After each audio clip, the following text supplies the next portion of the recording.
¿Crees que lo peor en la montaña es un resbalón? No, lo peor es cuando el Himalaya decide que hoy tú eres el error.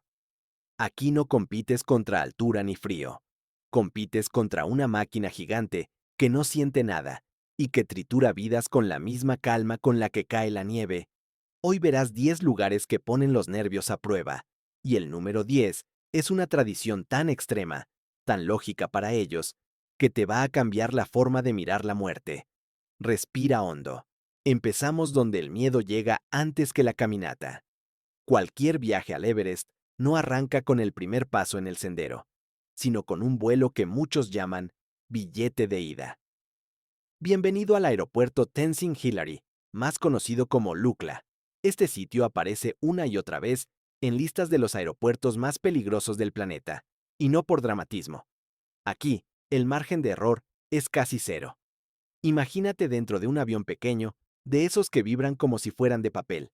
Por la ventanilla, no ves paisaje, ves nubes densas y puntas de roca pasando demasiado cerca del ala. Las manos te sudan. El corazón te golpea en la garganta. El piloto empieza a bajar y entonces la ves. La pista, si es que se puede llamar pista. Un aeropuerto normal tiene 3 o 4 mil metros de concreto. En Lukla, el piloto dispone de 527 metros.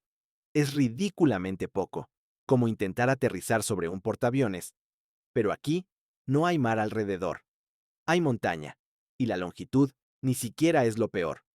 La pista está inclinada un 12%. No es un defecto, es un truco necesario. El avión que aterriza frena subiendo, el que despega acelera bajando. Suena inteligente hasta que entiendes la trampa. Aquí no existe, lo intentamos otra vez.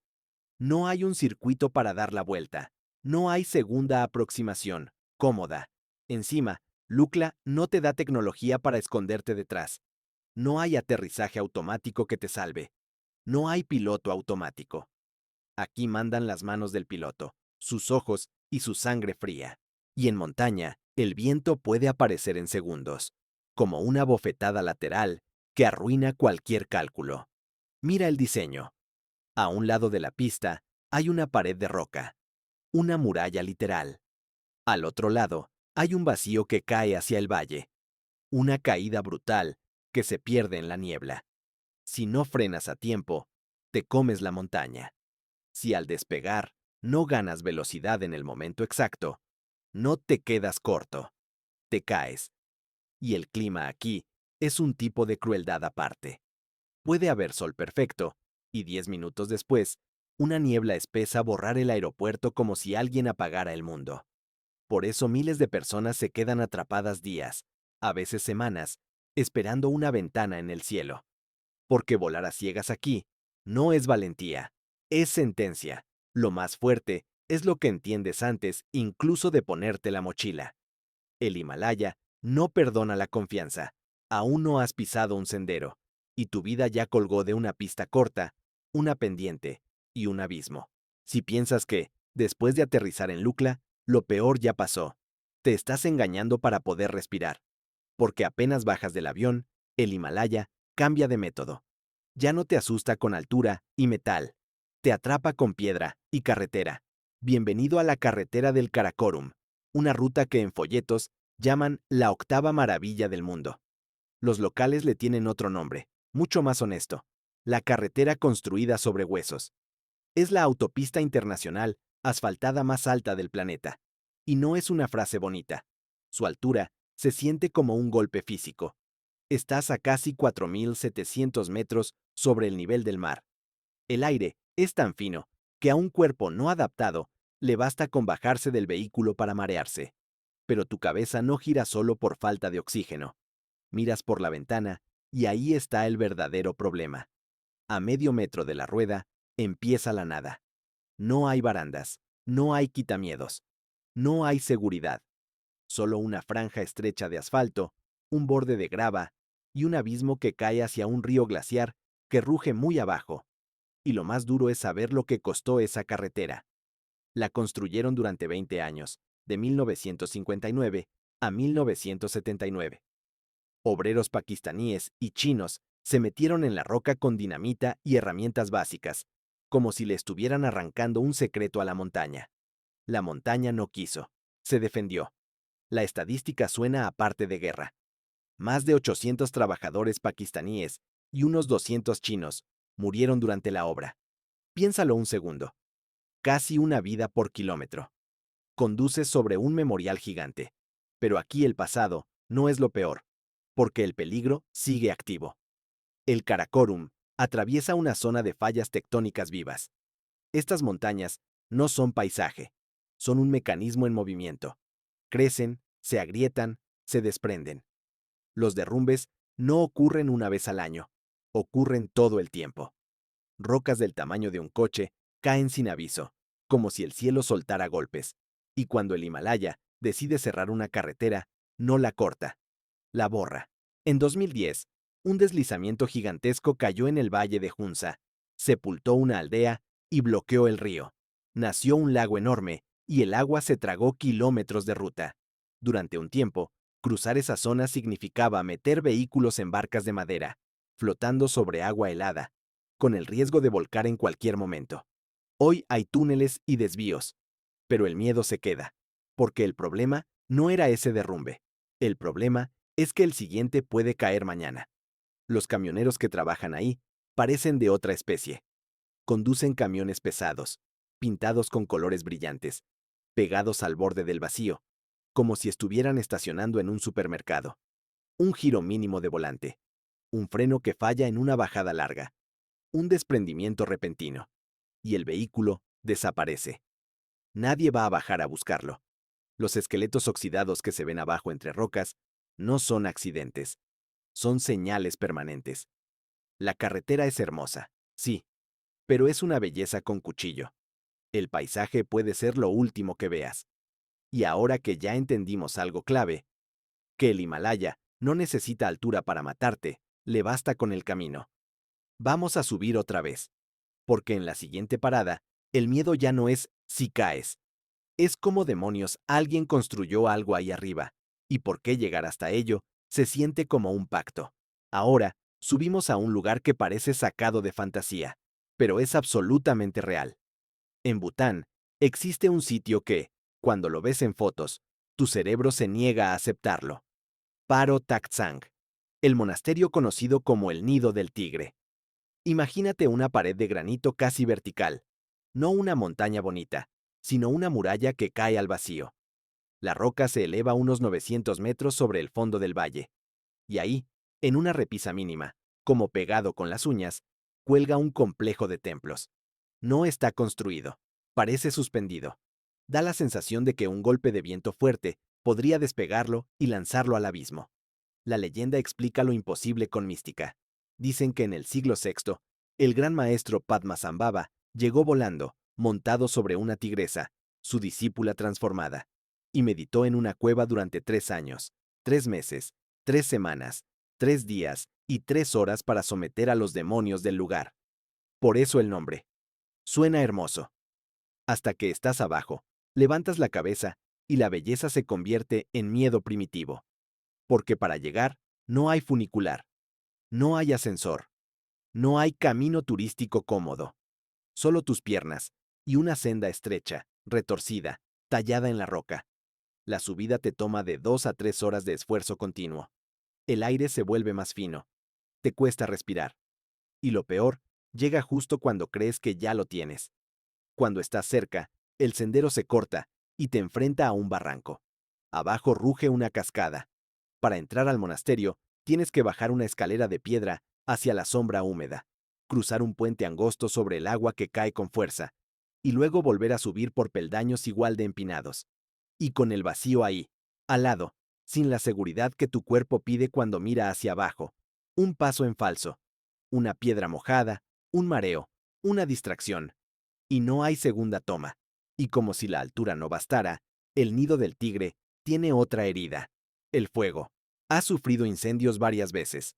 En 1998, uno de ellos destruyó casi por completo el edificio principal. Piensa un segundo lo que significa apagar un incendio en una pared vertical, donde no entra maquinaria, donde todo depende de manos humanas. Monjes y vecinos reconstruyeron la joya cargando madera, ladrillos, pintura, todo a espalda, por la misma senda mortal. Dentro, el silencio es total, solo el viento y el sonido de los tambores de oración. En una sala hay una trampilla en el suelo. Si la abres, ves la cueva donde meditó el maestro, y la caída oscura que se traga la luz. Mirar ahí abajo te recuerda algo simple. La vida humana es frágil, y en estas montañas, esa fragilidad no se discute, se demuestra. Si el nido del tigre te intimida por la altura, lo siguiente te va a hacer temer cada paso, cada apoyo del pie. Porque hay un lugar donde cruzar al otro lado, no es un paseo, es una negociación con el vacío. Nos movemos al valle del río Hunza. Aquí hay una estructura que aparece una y otra vez en listas de los puentes más aterradores del mundo. Pero verlo en fotos no te prepara para lo que se siente al poner un pie encima. Este es el puente colgante de Hussaini. La primera reacción es automática. Esto no puede ser real. ¿De verdad la gente cruza por ahí? Porque el puente no parece viejo, parece sobreviviente, como si hubiera pasado por un terremoto, un diluvio y un final del mundo. Y aún así, alguien dijera, bueno, sirve. La estructura son cables oxidados tensados sobre un río ancho y furioso. Pero lo que te rompe los nervios no son los cables, es el suelo. No es una pasarela continua. Son tablas individuales, estrechas, podridas, separadas por huecos de 30 o 40 centímetros. Algunas tablas están rotas, otras directamente no existen. Ya cayeron al agua hace tiempo. Miras hacia abajo y no ves altura. Ves una corriente gris helada que corre con violencia. No es un río amable. Es el tipo de agua que, si te atrapa, no te deja discutir.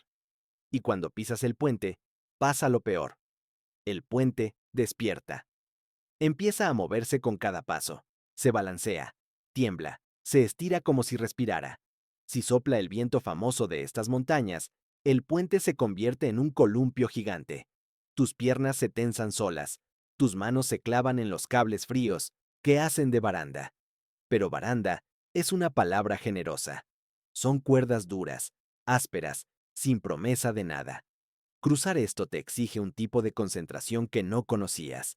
Mirar dónde pones el pie, medir la distancia entre tablas, calcular el siguiente apoyo, y hacerlo mientras la estructura se mueve. Encima llevas peso, botas, a veces mochila. El cuerpo se cansa, el aire es fino, y el miedo hace que el tiempo se estire. Lo más absurdo, y lo más perturbador, es cómo se construyó. No hubo ingenieros, no hubo cálculos de carga, no hubo normas. Lo hicieron los vecinos con lo que había: cables, madera, necesidad. El puente se daña con crecidas y tormentas, y ellos lo arreglan, una y otra vez. A veces, incluso queda peor que antes, como si la montaña se estuviera burlando. Y al lado del puente actual, cuelgan restos del anterior. Un manojo de cables rotos moviéndose con el viento. Un recordatorio demasiado directo de lo que significa confiar en esto.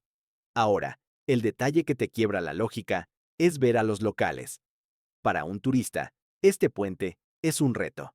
Hacen 2 metros para la foto, sienten que se les afloja el estómago y vuelven. Pero para los habitantes de Hussaini, esto no es un atractivo.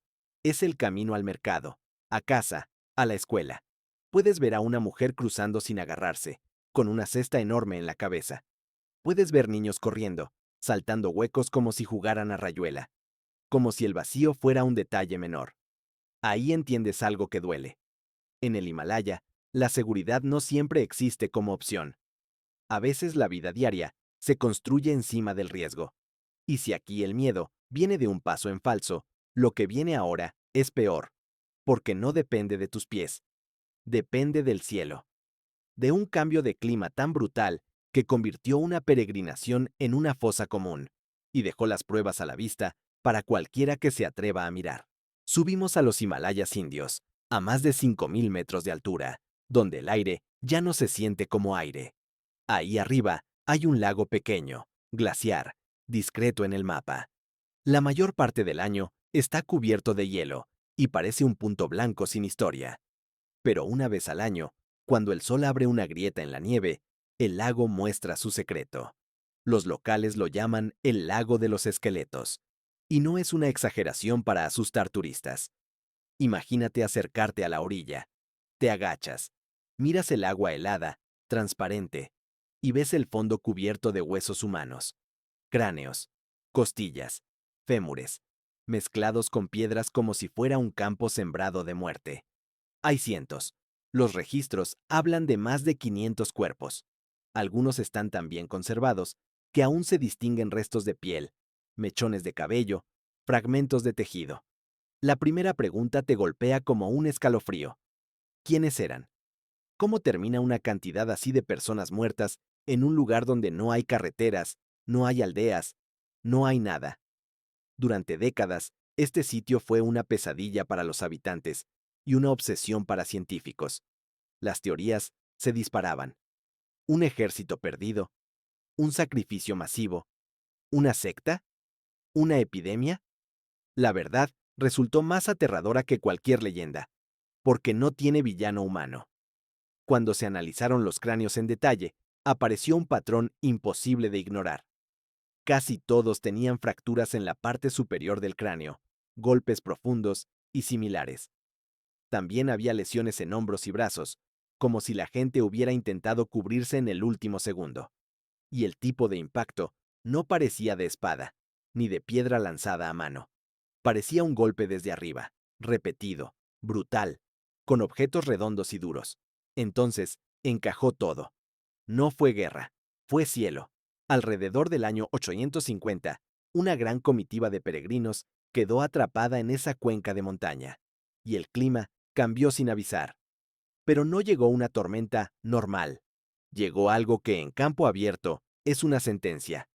Una granizada monstruosa, piedras de hielo de hasta 7 centímetros, como pelotas, cayendo con velocidad, como proyectiles. Ahí arriba no hay árboles grandes, no hay refugio, no hay paredes donde esconderse. Solo tú, la roca, el agua y el cielo disparando. La granizada los mató en minutos. Cráneos abiertos, huesos rotos, gente cayendo una encima de otra. Más de 500 vidas apagadas a la vez. Sin batalla, sin enemigo visible, sin oportunidad. Lo más inquietante es que la leyenda local lo había contado durante siglos, solo que con otro idioma. Hablaban de una diosa enfurecida que castigó a quienes profanaron su lugar sagrado, enviando una lluvia de hierro. Los científicos lo tomaron como mito, hasta que vieron los cráneos. Y el lago no deja que lo olvides. Cada verano, el hielo retrocede y devuelve huesos a la orilla, como si el sitio respirara y expulsara restos para recordar lo que pasó. Caminar ahí tiene un peso extraño. Sientes que cada piedra podría ser parte de alguien. No es historia antigua en un museo. Es un memorial natural, abierto, frío, real. Y ahora viene el salto que muchos no esperan. Cuando se habla de peligro mortal, la gente piensa en el Everest. Pero el verdadero asesino serial del Himalaya tiene otro nombre. Uno que los alpinistas dicen más bajo, como si pronunciarlo fuerte llamara la atención. Cuando alguien menciona Himalaya mortal, la mayoría piensa en el Everest. Es la marca, la foto, el mito. Pero los alpinistas que de verdad saben cómo se muere ahí arriba, te dirán otro nombre. Lo pronuncian casi en voz baja, como si decirlo fuerte fuera llamar a la montaña. Annapurna primero. No es la más alta del mundo, es la décima, 8.091 metros. Pero durante años fue la campeona absoluta en una categoría que nadie quiere ganar, la de la crueldad. Hubo épocas en las que su tasa de mortalidad rondaba el 30%. Piensa en eso con calma. Una de cada 3 personas que intentaban subir no volvía. Comparado con eso, el Everest, incluso con su fama de cementerio, parecía más razonable. ¿Y por qué mata a Annapurna? No porque sea más técnica, en el sentido clásico. No porque tenga la roca más difícil o la ruta más elegante. Mata por su carácter. Annapurna es una trampa blanca. Una montaña que no negocia. Su cara sur es considerada una de las zonas más peligrosas del planeta, por una razón simple. Aquí, la nieve no se queda quieta. Se acumula mal, se asienta mal, se rompe mal. Las avalanchas no bajan cuando toca. No esperan a un gran temporal. No respetan la lógica humana. Pueden caer cuando el cielo está azul. Pueden caer cuando todo parece perfecto. En el Everest, muchas muertes tienen un patrón cruel, pero comprensible. Falta de oxígeno, agotamiento, hipotermia, una decisión equivocada. En Annapurna, puedes hacer todo bien, ser un alpinista brillante, estar dentro de un plan perfecto, y aún así, la montaña decide que ya fue suficiente. Estás en la tienda, calentando agua, creyendo que el peligro está afuera, y de pronto llega un rugido blanco y el campamento desaparece, sin aviso, sin tiempo. Un ejemplo lo dejó grabado para siempre. Octubre de 2014. Un ciclón trajo nevadas anormales. La montaña y los pasos cercanos se convirtieron en una trampa. Avalanchas en cadena, tormenta, desorientación. Murieron decenas. Rescatistas encontraron cuerpos congelados en posturas que duelen solo de imaginarlas. Gente intentando cubrirse la cara con los brazos, como si pudieran detener el viento con las manos. Y luego está la parte que convierte a Annapurna en leyenda negra. No devuelve a sus muertos. Muchos desaparecen bajo toneladas de nieve y roca. Algunos nunca se recuperan. Quedan ahí arriba, sin tumba, sin despedida, convertidos en parte del hielo. La montaña se los queda, como si cobrara un tributo. Por eso no hay colas de turistas como en el Everest. No hay circo, no hay selfie. Aquí reina otro tipo de silencio. Los que vuelven vivos repiten lo mismo. Durante todo el ascenso, se sintieron como un objetivo en un campo de tiro, esperando que el disparo llegara en cualquier momento. Y ahora viene lo peor. Incluso si no subes a Annapurna, incluso si vas a lo seguro rumbo al Everest, hay un tramo que no puedes evitar. Un lugar que no mide tu fuerza, mide tu suerte. Un sitio al que le dicen, sin exagerar, las puertas del infierno.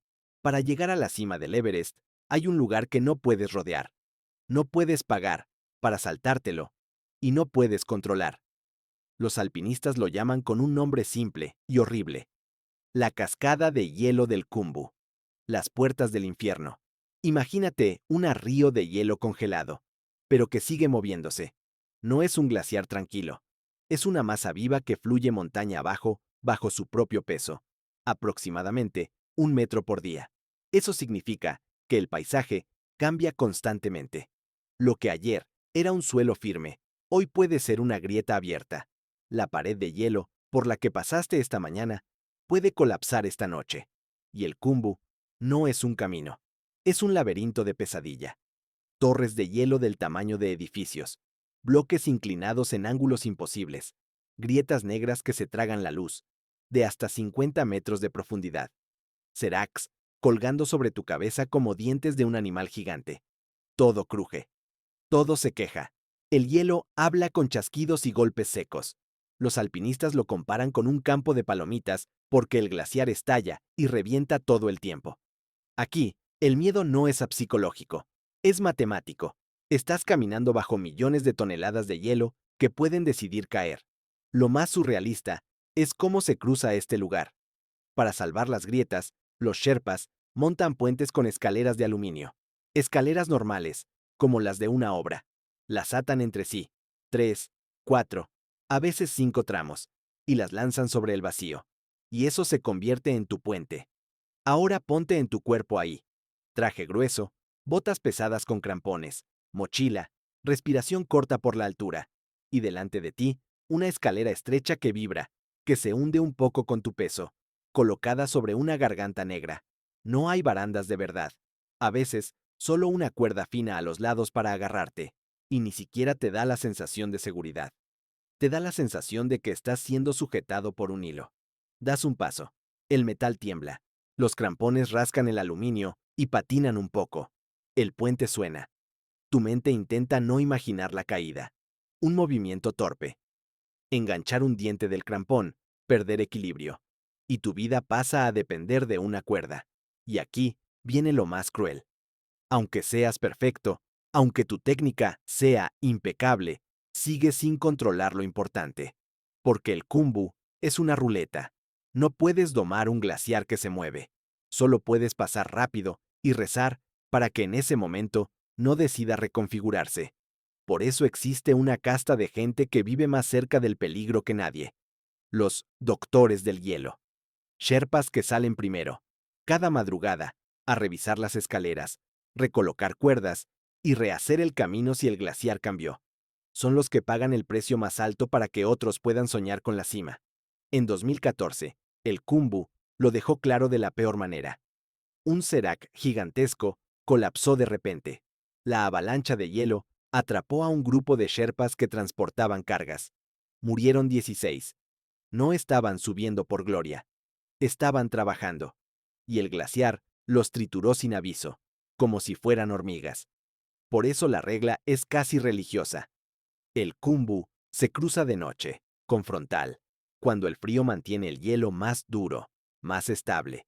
En cuanto el sol toca la cascada, el hielo se calienta, se afloja y el riesgo se dispara. Estar ahí de día es una invitación a la estadística, y cuando por fin sales del Khumbu, no sientes victoria, sientes otra cosa, alivio, mezclado con un pensamiento que no se te quita. Si esto fue solo el tramo para empezar, ¿qué viene arriba? Arriba viene un lugar con un nombre engañosamente bonito, un sitio donde la montaña te recuerda, de frente, que aquí los muertos no desaparecen, se quedan, y te miran desde la nieve. Arriba de los 8000 metros, el mundo deja de ser montaña, y se convierte en otra cosa. El cuerpo entra en modo supervivencia. La mente va lenta, las manos se torpes. Cada paso pesa como si llevaras plomo en los huesos. Pero lo más aterrador en esa zona no es solo la falta de oxígeno, es el paisaje. Bienvenido a un lugar con un nombre casi poético. El Valle Arcoíris. Suena bonito, ¿no? Como algo que merecería una foto. Pero este arcoíris no está hecho de luz, está hecho de colores humanos. Imagina una ladera blanca, nieve dura, viento seco, silencio que duele en los oídos. Y a los lados de la ruta, manchas de colores. Rojo, azul, amarillo, naranja. Chaquetas de plumas, tiendas destrozadas, botellas de oxígeno, guantes, mochilas. Y dentro de muchas de esas chaquetas hay cuerpos. Personas que se quedaron ahí arriba para siempre. El Valle Arcoíris es, en la práctica, el cementerio más alto del planeta. A cielo abierto, sin lápidas, sin cruces, sin despedidas. Solo frío, viento y tiempo. Y aquí viene la parte que rompe la cabeza. La razón por la que siguen ahí no es falta de respeto, es pura física. A esa altura no vuelan helicópteros con facilidad, y los vivos apenas pueden cargarse a sí mismos. Bajar un cuerpo requiere una operación enorme. Varios sherpas, cuerdas, días, riesgo real de que el rescate sume otra víctima. Además, cuesta una fortuna. Por eso, en muchos casos, el cuerpo se queda, se convierte en parte de la montaña. El frío y el aire seco los preservan de una manera espeluznante. Los momifican. Algunos parecen estar sentados, como si descansaran. Otros se quedan congelados en posturas extrañas, como si el último segundo se hubiera quedado pegado al hielo. Y ahí aparece una de las historias más oscuras del Everest. Botas verdes. Durante años, quienes subían por la cara norte pasaban por un pequeño hueco de roca donde yacía el cuerpo de un alpinista, reconocible por sus botas de un verde brillante. Llegó a ser tan común verlo que se convirtió en un punto de referencia. Cuando llegues a Botas Verdes, gira a la derecha. Un ser humano con familia y vida terminó convertido en señal de camino. Ese detalle te destroza algo por dentro, porque en la zona de la muerte, la moral normal se rompe. No porque la gente sea mala, porque el lugar te obliga. Si te falta oxígeno, no puedes compartir. Si alguien se cae agotado, ayudar puede significar que mueran los dos. Y esa es la regla más cruel del Everest. Aquí arriba, una decisión compasiva puede ser una sentencia doble. Por eso muchos miran al suelo, Avanzan sin levantar la vista, y no quieren recordar qué hay dentro de esos colores. El Valle Arcoíris no solo asusta, te humilla, te muestra lo que pasa cuando la cumbre deja de ser sueño y se vuelve precio. Y ahora viene algo que pocos quieren escuchar, porque rompe el mito limpio de la montaña sagrada. Si el Valle Arcoíris es el cementerio, el Everest, en general, se ha convertido en otra cosa, en una cosa vergonzosa, en algo que no se ve en las fotos heroicas, algo que está ahí, congelado, acumulándose, y que cuando el hielo se derrite, vuelve a despertar. Nos gusta imaginar el Himalaya como naturaleza pura, nieve perfecta, cielo azul, aire limpio, pero hay una realidad que los videos heroicos esconden. Y da miedo por una razón distinta, porque no es la montaña la que falla, somos nosotros. Hoy el Everest es, en la práctica, el vertedero más alto del planeta. El alpinismo comercial convirtió la montaña en un flujo constante de expediciones. Cada temporada suben cientos de personas, y aunque nadie lo diga en voz alta, cada una deja algo atrás. Bombonas de oxígeno vacías, tiendas destrozadas por el viento, escaleras rotas, kilómetros de cuerdas sintéticas, envoltorios de comida, botellas, latas. Todo se queda ahí, se congela, se incrusta en el hielo y se vuelve parte del paisaje, como si la montaña se tragara nuestra civilización, pero no pudiera digerir el plástico. Abajo, en el campamento base, todavía hay intentos de control, pero arriba, cerca del campamento 4, a casi 8.000 metros, la lógica cambia. A esa altura, nadie piensa en limpiar. La mente piensa en respirar. El cuerpo piensa en no caerse. Y llevar peso extra hacia abajo se siente imposible. Entonces, se abandona todo. Y ahora viene la parte que casi nadie cuenta, porque suena demasiado incómoda. Los desechos humanos. En la zona de la muerte, no hay descomposición normal. El frío y la falta de actividad biológica hacen que todo quede conservado. En el campamento base, usan barriles y sistemas para bajar residuos, pero en los campamentos altos no hay baños. La gente hace lo que puede.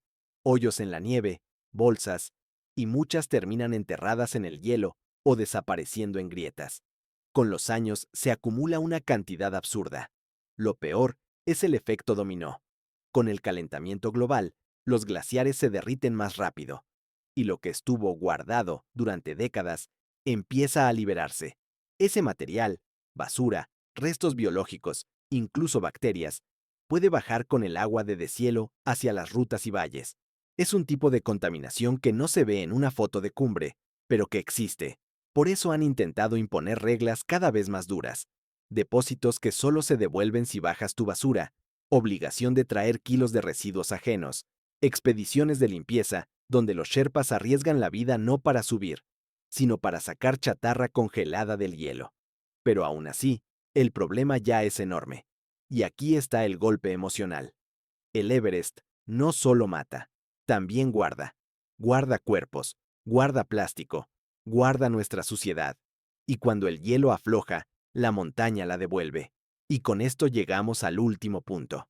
Porque después de ver aeropuertos, carreteras, puentes, cementerios de hielo y basura a 8.000 metros, el número 10 no es un lugar, es una idea.